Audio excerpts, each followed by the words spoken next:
Hey, what's up, guys? I'm just here in my backyard. I was doing some shadow boxing, and I was just reflecting on how to essentially knock somebody out in the most effective way.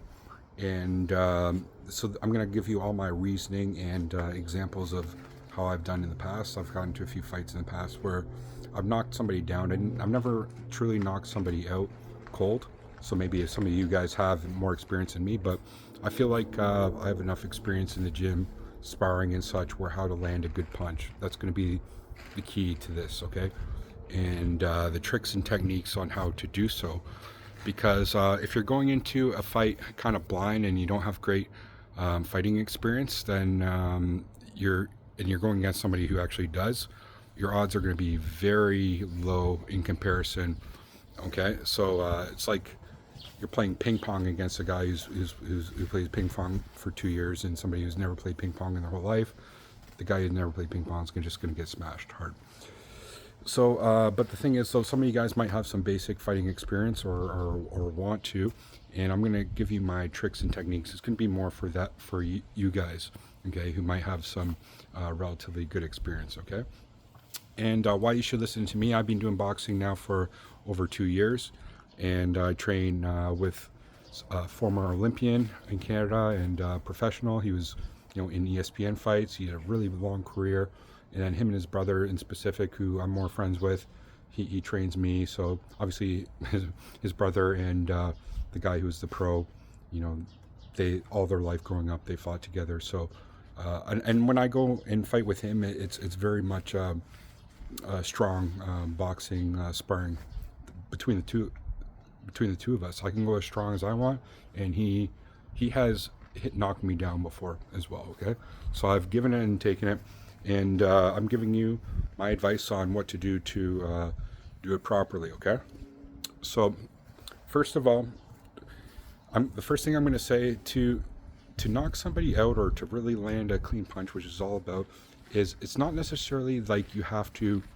put all of your like force into it, where you're like doing a Superman into it. Okay, all it takes is landing one of your key knockout punches, which is going to be the straight, the lead hook, or the other hook, or an uppercut. Okay, rear hook, uppercut, or an overhand. I don't like to use overhands too much, but a lot of people do. That's fine. Overhand is good too. Okay, very rarely are you gonna knock somebody out with a jab, but against somebody who's not prepared, you can stun somebody with a jab and then come in with something else, which is probably going to be my first point, which is learn how to work the jab well. But the thing is, with most street fights, I really do not even recommend the jab too much. You can very effectively use jabs effectively, but I would not do it, because first of all, if you're against somebody who is relatively good, you're going to be countered, and even if you hit them with a jab, there's still going to be beast mode coming at you with wild hooks and things. So I guess that's where I'm going to start with. If you're going to throw jabs, you got to be moving properly, not getting in the pocket, and then throwing proper combos. So like technically a 1-2-3 could work. Technically, maybe a fake jab, or like a feint jab to a straight or something could work. So I'm not saying it's not possible to use it, but in a real situation, in knockout situation, where like it's just like you want that guy down right away, I would not do that. Okay, so to expand upon that, boxing or just fighting in general is about not getting hit and hitting, right? The most important thing is hitting, but the other thing is not getting hit, because like especially when the gloves are off, one hit can, even from somebody who's unexperienced, can put you down.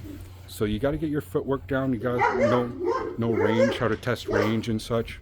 And I had experience with that, where a guy came up on me one night in Niagara Falls, and I was just sidestepping him, and he couldn't land a hit on me. I don't even want to fight the guy. I was just sidestepping him, ducking him, moving, and eventually he got fed up. He's like, okay, this guy knows how to move, so I probably shouldn't fuck with this guy. But so that's an important thing. Like you should focus the training on not getting hit, because that's how you're going to land counters as well, which is going to be the next point I'm going to make, is how to land proper counters. Okay, so within you got to know your distance and range, and most of the time on a street fight, they're gonna go for like, you know, that crazy swing. They're just gonna do it, right? So how are you gonna counter that? With usually if they're orthodox, it can be with the right hand, right? How you counter that is with that lead hook. So if you're an experienced fighter, I really recommend, like, just if you want to get experience anyway, mastering the lead hook, because that's going to be, instead of the jab, your first punch. It's going to be the lead hook. Okay, that's going to be one that you can effectively knock somebody out with. If you land a lead hook, I got hit once with a lead hook. That didn't even seem like it was that hard. Like, it didn't hurt me at all. But then afterwards, when I tried to fight back, my legs were like buckling under me. Right? I was just discombobulated. My equilibrium was all off. So the lead hook is going to be a good one, because when they close the gap on you, especially, that's one where you can counter and do a lot of damage. And it's one that it's going to be hard for them to, if they're not really, really good fighters, to defend against. But the second thing about the lead hook is what's coming next, which is going to be a straight or another hook, or another lead hook, or so, like, there's so many combinations you can do. But like, for example, I study a lot of fights online, and the guys who are really good start with a lead hook, and then they finish with like a straight type of thing. So it's lead hook straight, because that lead hook's gonna like make them maybe try to block or something, and then the straights come right down the middle. And with the straight, you can really close the gap well, which is going to be the next thing about closing the gap, which is partly footwork and such, but it's like at that right time you close the gap, and the straight's going to be the one where, or potentially rear hook, but even I would go more with a straight for the knockout punch, like, just to dial it in. I don't know, if that's just me anyway, but that's going to be what I suggest is going to be the most effective formula. Obviously there's a lot of things you can do, but I study a lot of fights online, a lot of guys who just throw wild punches and whatever, and then, but you get once in a while online, a guy who's a good street fighter against a guy who's got some discipline, you know what I mean, who knows how to fight properly. And I like to study those guys, because how to effectively win a street fight really fast and knock that guy down on the floor. A lot of the time they throw that lead hook. I've seen it a lot. But the straight, I think, is going to be the most devastating one. The one coming right down the middle is going to be one that is super effective.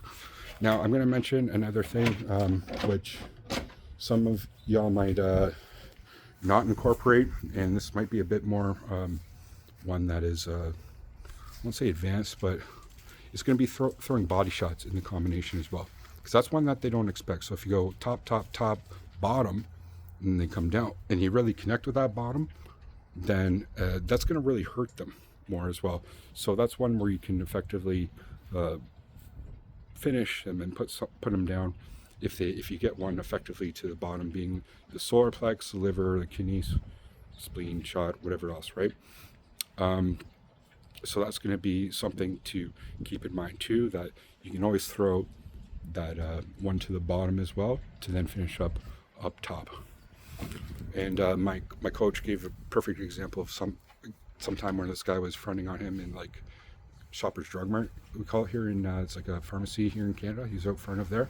This guy came to him, didn't realize that he was a trained fighter or whatever, and wanted to fight him.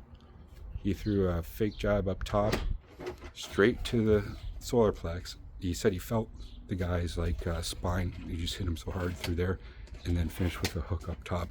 He calls it the Shoppers Drug Mart special, because it was in Shoppers Drug Mart, and that hook up top was the real finisher, right? The lead hook. So again, lead hooks are the one that I really want you to focus on, because even if you throw that first, like a rear something, that first one is, you can do super quick. If you just connect like boom to the chin, serious damage. I think that's one that in a lot of street fights I've seen be very effective, as opposed to just throwing things like this, whatever, even though that can be good too. But against somebody who's an effective fighter, they're going to see that coming, and they can do something and counter that super easy too, right? Like your average guy, they might not be able to counter a haymaker, or like just come in with an overhand or something else, but somebody who's got some training background, it's not going to work for them. And So this, I'm just giving you the background of as how I know how to deal with it properly. But maybe if you're going to be fighting somebody who has any training background, you're going to be fucked anyway. So what's the point? But you know, I'm just trying to give you that upper edge on how to deal with, you know, your average guy maybe a little bit better. But a lot of people just throw hands. That's what it is, throwing hands. There's no rhyme or reason what they're doing. But I think you can effectively do some feint jabs, maybe to start, keep the distance, lead hook, and then straight type of situation, and then move out of the way and rinse and repeat. I think that's a good tactic. Let me know what you think in the comments section below. Thanks for watching, guys. Peace.